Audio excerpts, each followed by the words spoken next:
આપણે સુરત જિલ્લાના મહુવા તાલુકાના અનાવલ ગામની. અનાવલ સુરત જિલ્લાનું છેવાડાનું ગામ છે. પ્રભુ વસાવા સાંસદશ્રીનું ગામ છે. ધારાસભ્ય મોહન ઢોડિયાનું વિસ્તારનું ગામ છે. એમનો મત વિસ્તાર છે. પ્રભુ વસાવાનો મત વિસ્તાર છે. પણ અનાવલમાં એક પંચવટી ગાર્ડન બનાવવામાં આવ્યું છે. પંચવટી ગાર્ડન એટલે બાળકોને રમવાનું ગામની શાન અને આન બાન કહેવાય. પ્રભુ વસાવા સાંસદ સાહેબશ્રીની ગ્રાન્ટમાંથી બનાવવામાં આવ્યું છે. પણ એ પંચવટી ગાર્ડનની તમે હાલત જોવો તો તમને એવું લાગે કે કોઈ ઝાડી ઝાખરા કે કોઈ ઝાડી ઝાખરાના ખેતરની પાડ ઉપર ઊભા હોય એવું પંચવટી ગાર્ડન છે. કારણ કે ગાર્ડનની અંદર સૂકા સટ છે, જે રમવાના સાધનો છે તૂટેલી ફૂટેલી હાલતમાં છે, ઘાસ ઉગી નીકળ્યું છે, કાંટા ઉગી નીકળ્યા છે, અને ગાર્ડન જેવું લાગતું જ નથી. પણ ખેતર ખેડવાની તૈયારી હોય એવું ખેતર લાગે છે. બાકી પંચવટી ગાર્ડન જેવું છે જ નથી. પંચવટી ખેતર જેવું લાગે છે. પણ સભ્ય અને લોકો સાથે વાત કરતા ખબર પડી કે આ પંચવટી ગાર્ડનમાં દારૂની રેલમ છેલમ સાંજ થતા થાય છે. પંચવટી ગાર્ડન જ્યાં છે ત્યાં જ તમને કહી દઉં કે પંચવટી ગાર્ડનથી ફક્ત અને ફક્ત 500 મીટરની અંદર અનાવલ પોલીસ ચોકી આવેલી છે.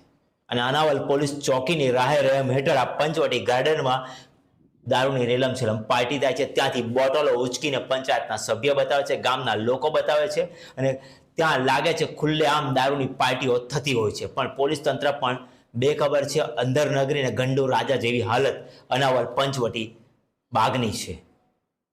શું કહે છે પંચવટી બાગ વિશે ત્યાંના લોકો અને સભ્યો એ પણ એકવાર જાણવા જેવી વાત છે. હું એક પંચાયતનો વોર્ડ સભ્ય છું. આ વોર્ડ મારામાં જ લાગે અને આ પંચવટી યોજના એક તરીકે બનાવેલું છે મારા વોર્ડની અંદર.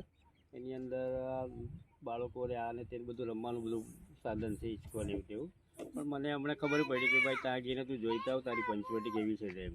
તો મેં ચાલી જોઈ આવા એમ. તો મેં મિટિંગની અમે રજૂઆત કરી લીધી હતી કે ભાઈ મને વારંવાર ફરિયાદ મળતી છે કે આની અંદર લાઇટની સગવડ જોઈએ, કેમેરાની સગવડ જોઈએ. કારણ કે એવા કોઈ કૃત્ય બધા હાજના આવતા છે ને ડ્રિંક્સ ને આને તેને બધું કરતા છે એવું મને વારંવાર ફરિયાદ મળી. કે હું એક વોર્ડ સભ્ય તરીકે મેં પંચાયતની અંદર પણ મૌખિકમાં લેખિતમાં જાણ કરી કે ભાઈ મારા વોર્ડની અંદર પંચવટી જે યોજના બનાવેલી છે એની અંદર વારંવાર મારા પર ફરિયાદ આવે કે ભાઈ ત્યાં દારૂની મહેફિલ હાજના વધારે થતી છે અને આ છોકરા લોકો રમે તે લોકો બાટલી ને આને તેને બધું બહુ રજૂઆત કરી મારી પાસે કે તમે ત્યાં આવીને જોવું તો ખરા. આજે મને પાછો એક ફોન આવ્યો કે ભાઈ તમે પંચવટીમાં આવીને જોવું તો ખરા. તો મેં અહીંયા સ્થળ તપાસ કરી તો મને માલુમ પડ્યું કે આ તો ભાઈ અહીંયા તો એટલું બધું ઉભરી ગયેલું છે અને દારૂની બોટલ ને આ ગામ લોકો પણ બતાવતા છે આ બિયરની દારૂની બોટલો.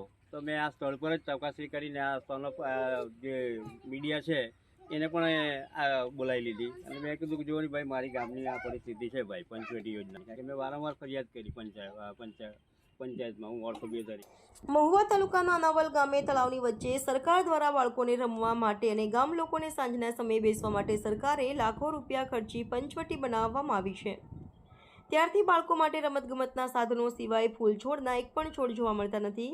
ત્યારે અહીં ગામના લોકો બાળકોને સાંજના ટાઈમે મનોરંજન માટે રમવા લાવતા હોય છે. ત્યારે અહીં રાત્રિના સમયે જાણે સરકારે દારૂ પીવા માટે આ બગીચો બનાવ્યો હોય એમ બાકડા ઉપર બેસીને બિયર કોટર સાથે બાઇટના પડીકા લઈને જાણે બારમાં બેઠા હોય એમ અહીં રોજ દારૂ પીવાય છે. જેના દ્રશ્યો આ કેમેરામાં જીજે દેશી ન્યૂઝના પત્રકારે કેમેરામાં કેદ કરી લીધા છે. આ માહિતી પંચાયતના સભ્ય દ્વારા દેશી ન્યૂઝ ચેનલના પત્રકારને સ્થળ પર બોલાવી રિપોર્ટિંગ કરવામાં આવ્યું છે. ત્યારે અહીં બાળકોને લઈને આવેલા એમના વાલીઓએ પણ અહીંના નજારો જોઈ દુઃખ વ્યક્ત કરતા દેખાઈ આવે છે. અહીં અમારા બાળકોને લઈને આવી અત્યારે અમારે આરામથી બેસવાની જગ્યાએ બાળકોને સાચવવા પડે છે. કારણ કે અહીં કાંટા, કચરા અને દારૂની બોટલ જ પડેલી દેખાય છે. જેથી બાળકોને અહીં ફૂટેલી કાચની બોટલો વાગી ન જાય તેનું અમારે ધ્યાન રાખવું પડે છે. જેથી તાત્કાલિક અહીં લાઇટની સુવિધા અને સીસીટીવી કેમેરાની પંચાયત દ્વારા સગવડ કરે એવી માંગ કરવામાં આવી રહી છે. અને પંચાયતના સભ્યએ વારંવાર લેખિત અને મૌખિક આ બાબતે જાણ કરતા સભ્યની આ રજૂઆતને પણ વહીવટદારો અવગણના કરી રહ્યા છે. હવે જોવાનું એ રહ્યું કે આ બાબતે ગામના વહીવટદારો શું પગલાં લે એ જોવાનું રહ્યું. આનંદ થાય અને સારી રીતે ઘેરે પરેશાન નહીં કરે એના માટે તમે આ બાળકોને અહીંયા રમવા લાવતા હોય તો અહીંયાનો નજારો કેવો છે કે અહીંયા બાગ બગીચાની સુવિધા છે કે પછી ચોખ્ખાઈ છે? અમે આ છોકરાને લાવીએ છીએ પણ આ બધું બાટલી આ બધા પીવા આવે છે, કોઈરા લોકોને કંઈ લાગી પડે, આ બધું સાફ સફાઈ કચરો બધું કાંટા ને એવું છે. અમે છોકરાને કેવી રીતના લાવીએ, કંઈ પગમાં વાગી પડે એના માટે સાફ સફાઈ જરૂરી છે. એના માટે કે આગળ પડતા કોઈ કંઈ કરે કર્મચારી એમ તેમ સારું એમ. એટલે તમારી માંગ છે કે અહીંયા એક બાગ બગીચો બનવું જોઈએ, હા, લોન બધું છે. પથરાવી જોઈએ. છોકરાઓ આવે રમે અહીંયા જગ સારું બનાવે તો સારું એમ, બાગ બગીચા સારું હોવું જોઈએ એમ એના માટે. અને અહીંયા જે તમે પોતે નજર બાળકો લઈને આવતા હોય છે ત્યારે તમે પોતે નજરે જોયું છે કે અહીંયા દારૂની બોટલો પડેલી છે, તો એ બાબતે આપ શું કહેશો?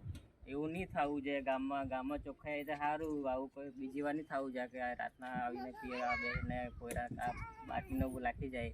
એના માટે ધ્યાન રાખવું જોઈએ.